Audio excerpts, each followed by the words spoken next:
to control Gambit entirely. NIP, on the other hand, were extremely hard-pressed against SK Gaming, and that game swung back and forth like a swing at a playground. And we'll have to see whether or not we're going to have as many action-packed games, action-packed kills in this particular game. Well, quick bans already coming through. Elise, Kennen, Kassadin taken out, Fizz, Zed, and Shen. Like, no, Bjergsen, no. But they have let him have Diana. We'll see whether that works out. Jarvan instant lock, though. Maluna's going to be happy with that one. So remember that Diana was picked very, very late in the picks and bans phase, and it was something that NIP used to maybe counter the picks that were coming out of SK Gaming. So for this particular matchup, we'll see how that pans out. I think that maybe Thresh is going to be a priority here for either of these teams. We know Tefisio likes to play it, as does Yellow Star. If not, maybe Zyra support for NIP. Currently, Zach pondered. Not too sure that's going to be SOAS. I think it may be Cyanide. We'll see. And it's going to be Thresh for Yellow Star. So sticking with fairly standard picks. Not throwing anything crazy out there right now. Caitlyn or Vayne might be an AD carry that they might want to consider here and leave their solo lane picks till later. What could also be selected is the Yorick and some sort of hyper carry for Bjergsen. Yeah. Vayne? Yeah, Caitlyn Vayne was the highlight that I think they may consider. Twitch, another AD carry that we've been seeing. Yeah. Twitch has been very successful. Didn't work out for Candy Panda in the last match, though. So Fnatic, what will they go with? Not going to be Heimerdinger, that's for sure. So the one thing that NIP are holding on to right now is their solo lane picks and who they're going to be matching up with. And not being 100% sure whether that's going to be a SOAS Zac top lane or a Cyanide Zac jungle also leaves things open to interpretation. We could even see Cyanide playing a Lee Sin, which he's done particularly well in the last game or two. We're waiting to see which way. Twisted Fate's still open as well. Let's not forget that. Worked out very well for Peke against Meet Your Makers earlier on today. Just, can you believe that was earlier on today? It's been such a long day. This will be the longest day, I believe. It's going to be a long one. Well, it's going to rival the spring promos, maybe. It's definitely going to be 12 games today, that's for sure. So it's definitely stepping it up to the official American Super Week. I guess they're just going to be challenging it. At the moment, though, Lee Sin worked very well in the past for many, many teams, and Cyanide's going to get it again. There is the Varus for Pushu. So that definitely signals that's going to be a top lane Zac. You've got a nice beefy front line with that Zac, with that Lee Sin. Some very good, clear initiation power. And the one thing that they are leaving open is for Peke to counter pick. Now, the Rengar pick, I'm not 100% sold. However, it is one of Mimer's most played champions in solo queue and one of his most successful champions. It could work, especially if you combo that with the stealth of Twitch. It could be a pretty scary stealth, jump on your face and blow you up combo. Well, it is going to switch. It is going to be Yorick, and that's a champion that Mimer has played a lot of. So this time around, though, no Ninja for Bjergsen in the mid lane. He's simply going with Ahri. It's a little more difficult to kill your enemies and completely destroy them with Ahri than it is with Diana, and that even more so than Zed. So we're seeing the same composition from NIP. A team that can deal with 4v4s, can deal with 4v5s, with the Zyra, with the Jarvan, with the Yorick, and in team fights when Bjergsen is not split pushing and with them, you just throw the Omen of Death at him, let him come back and just carry on tearing people apart. And almost becoming a standard matchup, an Ahri versus Orianna. If this gets locked in by Peke, it's kind of the standard. It's not a counter, but it's just what always happens. If you see an Ahri come out, you go for an Orianna. If you see an Orianna come out, Ahri comes out. Although sometimes when Ahri comes out, Zed follows. Yeah, it's something that it can work very, very well. And as you were talking about, with Twisted Fate open and available, Peke is going to pick that one up. He did very well with it earlier in the day, you know, picking the inhibitors and pretty much saying, look, you either fight us a Baron or I'm going to go backdoor 2 inhibitors, and he managed to pick that up multiple times. So I really like Fnatic's composition here. It's sort of comfort picks in a way, not necessarily something you'd associate with all of Fnatic, but it's things they've played and done well with in the past. So there are the champions select, and what do we see here? Let's have a look across the lanes. We know what Peke, we know what to expect from Peke, we know what to expect from Maluna and Cyanide, to be honest, but what I don't know is what to expect is SOAS with Zac up against Yorick. That's going to probably be another farming lane because of the fact that both of them have got some built-in sustain, and it's very difficult for them to kill one another as they do both build very tanky. I think without jungle assistance, that's going to be a pretty laid-back lane as we're going on a bit of a spiral. Did the cameraman just pass out then as well? It was like he was doing. He was like, oh, I'm down. That's done. I think everybody watching it may well have just followed through with the pizzas they'd ordered already. And we'll have to see how well NIP can hold out. Yeah, it's been a long, strenuous day for absolutely everybody. And this is the first of potentially 2 games for each of these teams. Because, of course, the winners from both of the sides of the bracket will play each other, and the losers will play each other. And right now, Fnatic, they're on that red side, and they'll have to deal with that positional, I don't even want to call it disadvantage, because it's not anymore. The game's super, super balanced and even. And let's talk about what this means for them. It is a battle to get second place. That's really what they're aiming for, a battle for who will play who. Of course, second place is the big important spot, because that is a bye. So they will be through to the semi-finals at the playoffs. That's what they want, and almost certainly, again, pretty much a tippy toe into the door of Season 4. Not so much Season 4, the World Championships, more importantly, because the top 3 places will make it there. So once you're in the semi-finals, you're already almost in the World Final. So there's 2 things to remember about this. Win 2 games, and you guarantee yourself second if you win them back-to-back. And if you win a game, you guarantee a 2nd or 3rd place seed going into the bracket. So we'll see how well either of these teams performs, because this is the first of 5 more games in the 2nd to 5th tiebreaker scenario. And right now, NIP, they just want to survive the laning phase and get to a point where Bjergsen can split push. That is their #1 objective and priority. They've done it a few times already today. And the question is, can they do it again?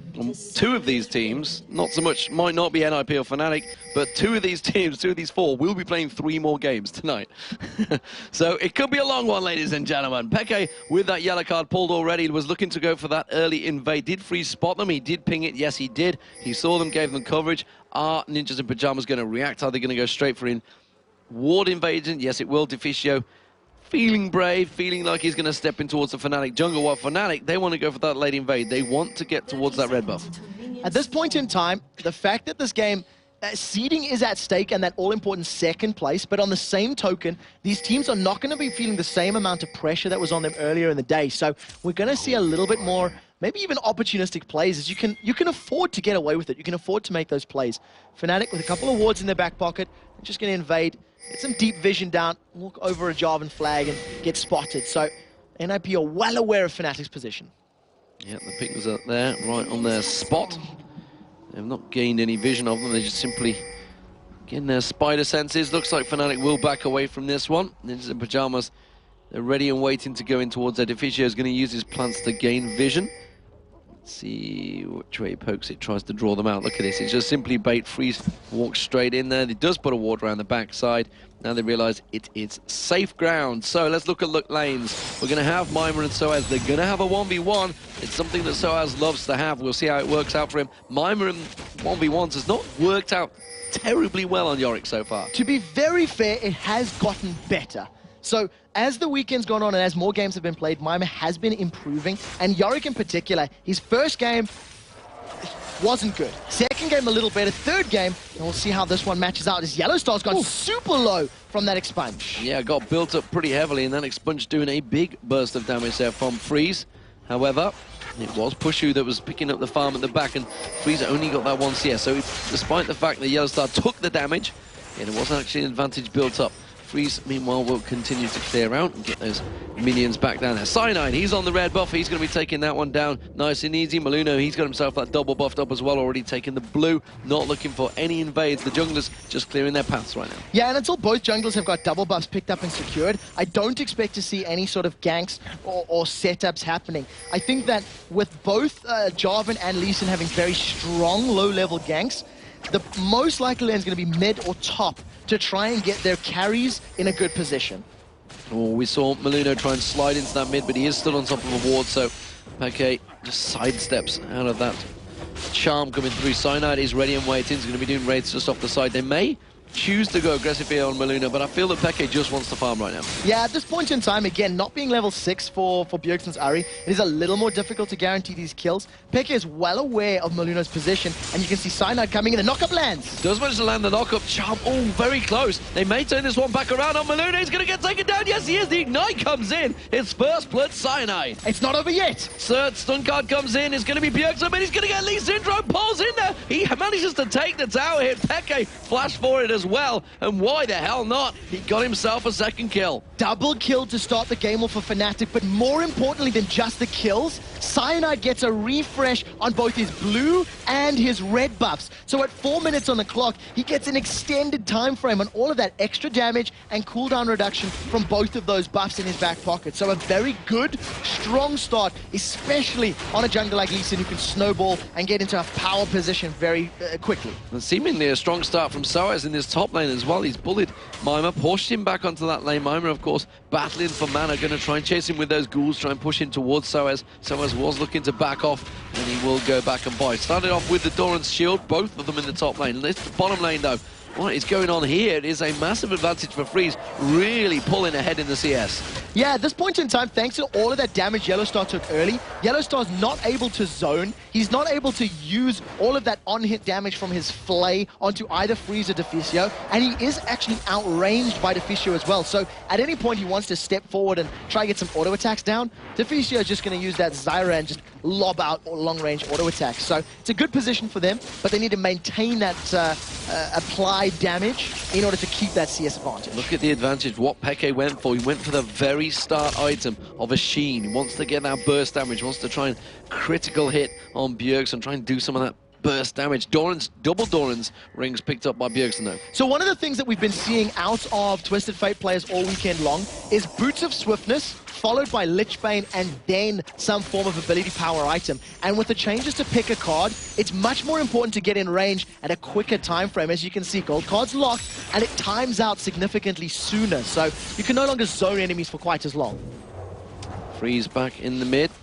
Went back to get himself out of Vampiric's Scepter. Double Doran's, meanwhile, was picked up by a push shoot. And you can see, zoned out right now by Ninjas in Pyjamas. They're coming back into that lane.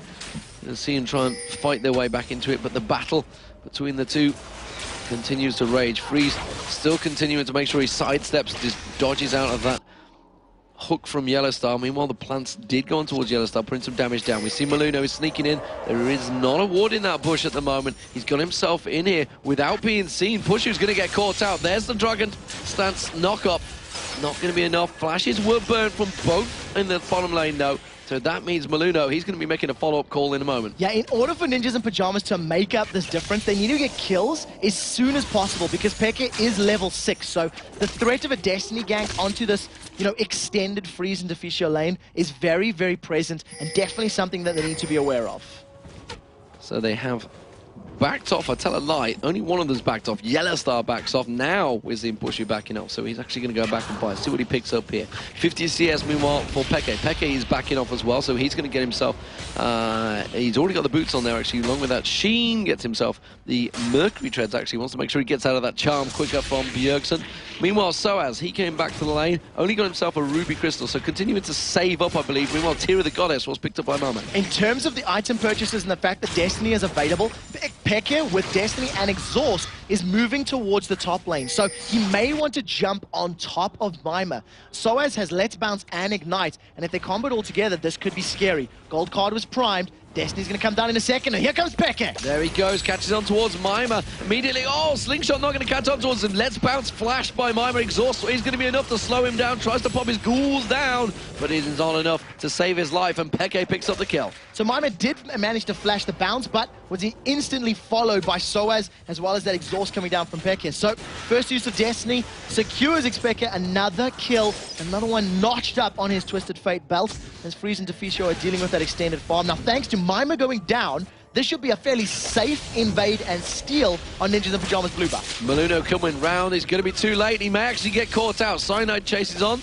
No, slides away from this one. Bjergsen's not going to have blue when he needs it. Yeah, and Cyanide decided not to chase that kill even after landing the Sonic Wave. He wasn't 100% convinced they could get the kill, so wisely backs away. And as you always see with those steals, when it's at risk of being secured by NIP, just smite it down and give your own blue buff to your opponents, or to your mid laner, which you'll see Peke and Cyanide securing in a moment or two.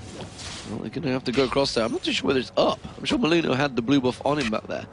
Well, I see the icon, but I'm still not sure whether that's just simply the gauze. He has got a blue icon on him, but it's not actually there. It's a graphical bug. Yeah, it is just a graphical bug at this time frame. The blue buff has spawned up. It was up fairly recently, and Maluno is there in range to actually challenge for this one. He only has red buff right now. There's no smite available, and Bjergsen is hanging around on the side. So they want to pick a fight, and with Deficio and Freeze coming to challenge, Maluno actually picks up that blue buff.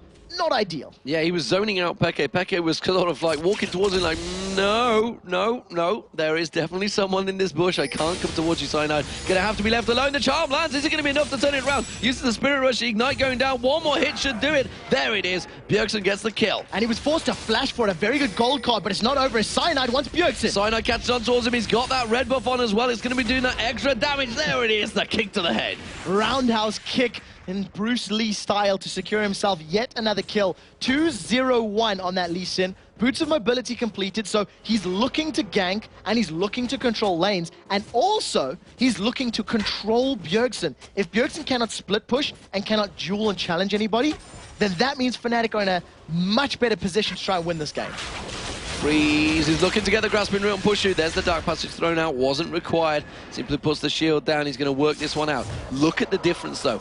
85 CS to Freeze right now to 49 of Pushu. Huge advantage being built in this bottom lane. And it's all going to be on Freeze when we get to these mid-game team fights, because if Freeze is able to convert that gold into an item advantage, and more importantly, make that item advantage win team fights, that is where the carry power is going to come from NIP. It also means that Mima's focus for that Omen of Death should now be on Freeze's Twitch, as opposed to Bjergsen's Ahri. So as the games continue, don't forget, guys, if you've just tuned in and thinking, why is NIP and Fnatic on? Well, it's because we had a 4-way tie at second place, which means there is a rather large playoff tiebreak going on right now. There will be another 4 games following this one. This is the first, I tell a lie, it's another 5 games, no, 4 games following this one. 4 games, you I played am one right. already. Punch drunk already. So SK are out of the playoffs. They haven't made it to Gamescom. They will not be having a chance to make it to the World Finals, which is unbelievable because they got there last year around.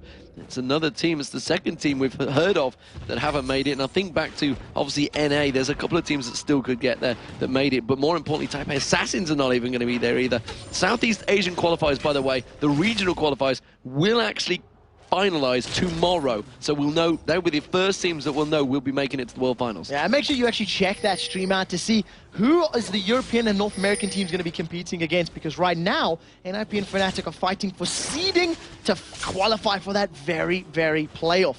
Maluna's been hanging out here on the side for a little while. He doesn't have any buffs, even though those little circles think that he is. And Pekka's Charm. Charm comes in, Cataclysm follows. We do see Cyanide diving in. Has he got the damage to try and turn this one back around? Kicks him in beautifully. Peke tries to linger in the wings, uses that Destiny, gets the stun card on Maluna, but he takes a tower hit. It's a double kill for Cyanide, but it's a mistake judgment by Peke. He went just that little bit too deep on the Destiny. Crepo said it earlier today, if you are playing against Assassins, pick Exhaust. Peke knows this. Peke plays Assassins, and he was able to exhaust all of Ahri's damage inside that Cataclysm. So even though it looked fantastic for NIP landing everything, there was no damage coming out because it had all been mitigated by that Summoner spell. Soaz has less bounce and Ignite available, and he may be thinking about this one, relying on that Cell Division to try to keep himself sustained. See if he can bounce his passive through this one. There is the aggression, but Mima tries to turn it around. Mima hasn't got a great deal of mana here, though, so Soaz is trying to bait him away from the minions. He's got a good wave there as well. Siege Minion would be doing work. Lich Bane already picked up by Peke. He got those Mercury Treads earlier on, so he's going to be doing extortionate amounts of damage, and remember, as Peke always does, we'll be pushing those turrets. I want to see how and where Mima builds this Chalice of Harmony, because not only is he behind in CS, and not only has he struggled all weekend long, this item clearly signifies I need to stay in lane, I need to split push, and I need to have power available at all times. If he completes that into the likes of a Mikhail's Crucible, he's even more of a support utility player in this matchup, because he can, you know, cleanse the gold card, he can heal one of his carries, and basically just try to keep them alive for longer before needing to use that ultimate. And I'm interested to see which way Soaz goes, because he used to say, this was back in the spring, when you're ahead on Zac, you just go ability power, magic penetration, you go aggressive. When you're behind, you go tanky. Which way will he head this one? Well, he's got the makings of potentially a Sunfire Cape and potentially a Haunting. Guys, as Yellowstar's caught. Stranglethorn's in there, that's forced to flash away, and that was a spray and pray that followed it up as well. Yellowstar takes a lot of the damage, but that's 2 ultimates burnt from Ninjas in Pyjamas for 1 summoner spell. The thing is, those ultimates will become available before that flashes, so if, once again, they can make it stick, it can work out. Bjergsen was able to pick up his blue buff, and that's the first blue buff for Bjergsen in a little while, probably the last 2 spawns at the very least. And the one thing I do want to highlight is even though Mima has got so much more HP than Soaz, he's still unable to kill him because he simply doesn't have the damage or crowd control to stick to Soaz's Zac, who can just slingshot to safety. Well, Freeze is backing off. I believe the BF sword will be coming out here, so the damage potential. Nope, tell a lie. He's going for third roll. Cut this to Blade of the Rune King. Blade of the Rune King. Not going to go for the IE or Bloodthirst up first up on Freeze. On the Rat, sorry. 14 minutes gone so far, Trevor. Not even a hint, not even a whiff of Dragon. Not this time round, and I think it's because both teams are a little bit afraid of it. They don't want to run into the Baron Pit with an assassin like Bjergsen, nor do they want Spray and Pray to come up. However, knowing that Bjergsen's just backed off, and knowing that Pushu's got all of his ultimates available, and Destiny, which is very, very important, they may be able to challenge for it right now. The thing is, all of Fnatic are probably going to come down. As you can see, Soaz is already moving towards the Dragon Pit. Mima is a year and a half away. Well, it will be a BF sword for Pushu. He wants that Bloodthirster first, and he's going to be coming down. So power advantage may well be here with him briefly, and you see Fnatic, they are zoning out completely here. Actually, Soaz is going down straight on towards Freeze. Teleport comes out, Destiny is in there. They want to get on Freeze, they throw out the stun, the wild cards. He's actually invisible still. They're going to bounce all around him. They're just finding the proximity. Catch on in there, Peke gets the kill. Yeah, Peke was able to see through the invisibility thanks to that Destiny yep. and just land the gold card, let Soaz tear him apart. So they secure the Dragon, they pick up their 7th kill of the game, and NIP are trying to respond with the mid and top towers, but they simply don't have the damage at this stage in the game. They tried to get the mid one down, but it looks like the bottom one may fall to them, to Fnatic. Peke with that Lich Bane, with Yellow Star's support, should be able to take this one down. Top one though, Mima. He's doing good work up there. He hasn't got enough though, and he won't take it this time around. Ironically, even with the Tear and the Chalice, he's still running out of mana. That tells you how hard he is pressing in this lane. Every single time a Ghoul is available, he's spamming that one out. Now, Cyanide's trying to get his red buff, but he had no idea what was going on. There was no vision in that bush, and he didn't see any minions moving around. So, another steal coming out of Maluno, and pretty good conscientious map awareness for that one. Actually, Bjergsen and Peke keeping even in terms of CS. So I was about to step onto Mima, but he teleports, recalls back just in the right time. Let's have a look towards this mid lane. Tower did take a lot of damage. There's the charm, but look at this. Cyanide gets locked on towards him. The stun card comes through. Bjergsen has got Spirit Rush. Cyanide wants to land that kick. Can he draw him in? No. Flash comes out from Peke. Didn't manage to get the last wild card. No, not this time round, and Bjergsen was able to at least tank up that Sonic Wave, so there was no execution from Cyanide. With Soaz hanging out on the side, we do see the Demacian standard flag going down, revealing him, and another tower is picked up for Fnatic. Ninjas in Pyjamas are floundering a little bit. They're not really in this. They're not at the right positions. They're not defending anything, really. And the problem is they don't seem to be having that pressure from Mima. They don't care about him in that top lane right now. Soaz is going back up there, has full control, got himself that Sunfire Cape, and he's just going to keep back on pushing. Mima tried to take that turret down. And like you said, with all the will in the world, with all the mana burn, he just couldn't take it down. Soaz is just going to stroll away from those ghouls again. Finally, Mima's got some additional attack damage, up to 160 with that Mana Immune completed, and it is stacking relatively quickly. It's about halfway done already. This will allow him to finish off the tower because Yorick's ghouls stack on attack damage, but he has a Destiny onto Mima. Onto Mima, tries to go in the tower. There's the Let's Bounce. It's going to be Peke that takes a little bit of tankiness on the tower. Tell a lie. Soaz takes all of the damage. Peke throws out the one last card and just decimates Mima. Now Mima's trying to chase Peke, not realizing he can maybe get some movement speed off Soaz if his Omen of War was available, and unfortunately, Flash and Ignite burned. And I have to highlight just how good Soaz was at that gank. He flashed in front of Mima to use Let's Bounce to knock him backwards and just get even more time for Peke to deal damage. With the 2 members of NIP up top and the numbers in the bottom, they may be able to get towers if they can stick around for long enough. Okay, hasn't backed off. Soaz is still there. They're going to hold out this one. The charm thrown out. Not going to find his target. Bjergsen takes a tower hit for his presence as well. The bottom lane also, they will continue to try and push, but Pushu has that Bloodthirster now. He's going to be wiping out those waves very quickly with that piercing arrow, the hail of arrows. It's all doing work right now, and it's actually keeping Freeze at bay. Top turret will finally go down. The minions will do that job. That's the first one in the game for NIP, but they're still one behind. Yeah, Ninjas in Pyjamas right now, they know the Destiny's down, which is why they were pushing the top lane and pushing the bottom. In addition to that, the HP bars for Soaz and Peke were very, very low, so it gave them a bit of safety in that regard. The one thing I do really want to highlight right now, there is still no major item completed for Bjergsen. He's still trying to complete his Deathfire Grasp, whereas Peke needed to see Large Rod, cages like a pick, as well as a Lich Bane, and the makings of the Twin Shadows. So let's take stacks. We could take stacks. Take stack of the stocks. Take stack of the stocks. In a sticky situation. It is a sticky situation. Cyanid's actually coming in. He wants to try and get the steal on the blue. Looks towards getting on towards Bjergsen. Doesn't manage to find it. But he has bought time for Fnatic to push down the mid lane. And it'll be a little out of position here.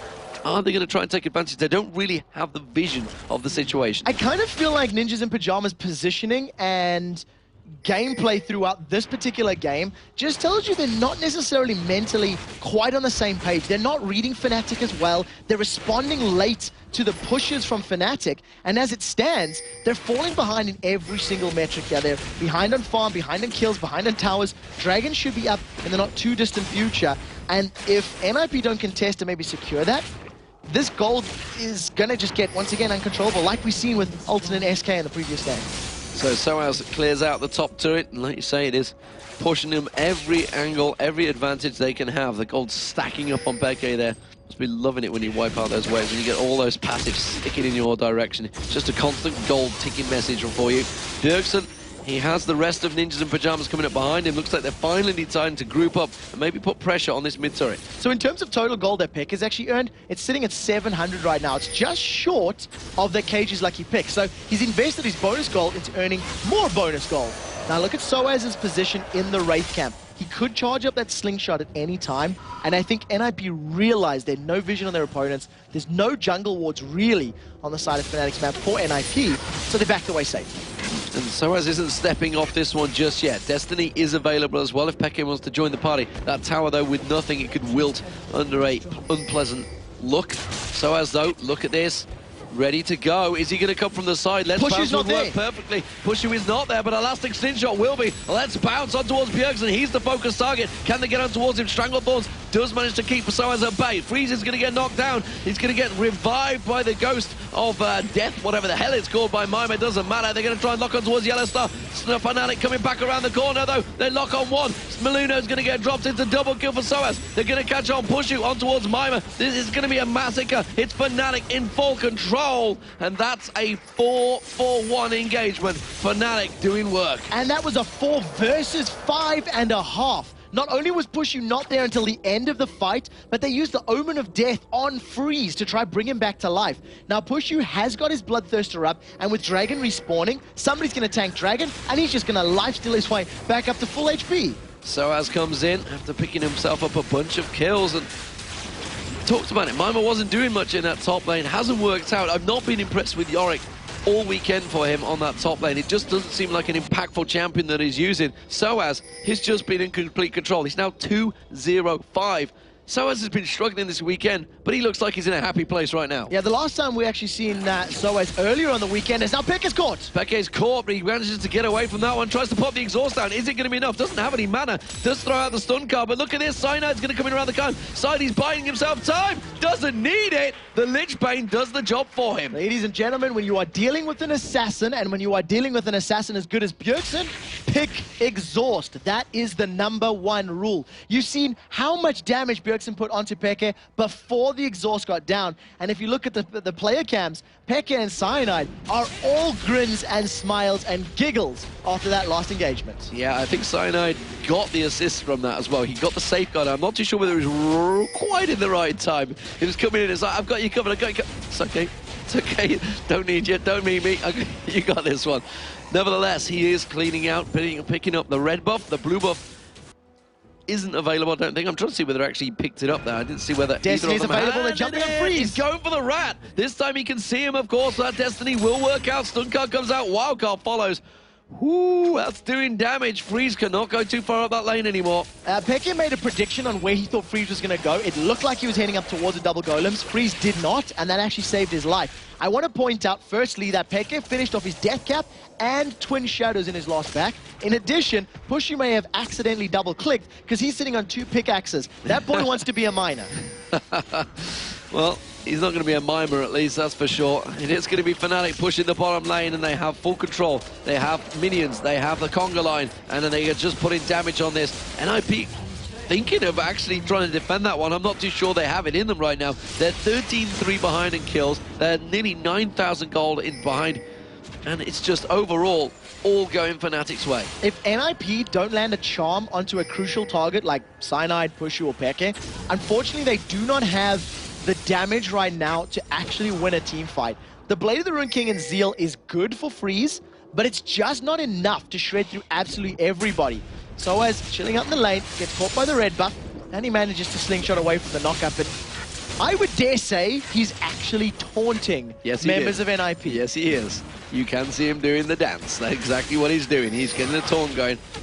Elastic Slingshot and Let's Bounce is available. He steps up to the side. He's ready to go. Peck is miles away in the top lane. Oh, Yellowstar gets engaged upon. This is a little too deep, though. Maluno is just all out on his own there. Goes sliding in, uses that Cataclysm. The rest of the team were not on his page. They do get the turret down, but NIP have to back up. A kill for a turret, not bad overall. The Stranglethorns was decent enough to try and control the lane, but unfortunately it didn't set them up for any more kills. And thanks to Pekka being alone in the top lane and knowing that his opponents are super low on HP, he's stealing the blue buff away as the rest of Fnatic try to control and contain ninjas. They try and get in there, and they do get Elzyra. That's a plant killed. They can try and keep chasing on towards Freeze. While this is all happening, we got the Peke camp surely in action in that top lane. Oh, Charm on Cyno tries to get away. Of course you can't kill Lee Sin, just safeguards away. Top turret in the inner lane is going to go down. Soaz doing work, continuing, takes the Dark Passage and slides away. They've got nothing right now on Fnatic. They can't get the kills. Yeah, and Peck has just been left unattended in this top lane. He's got a lot of damage down.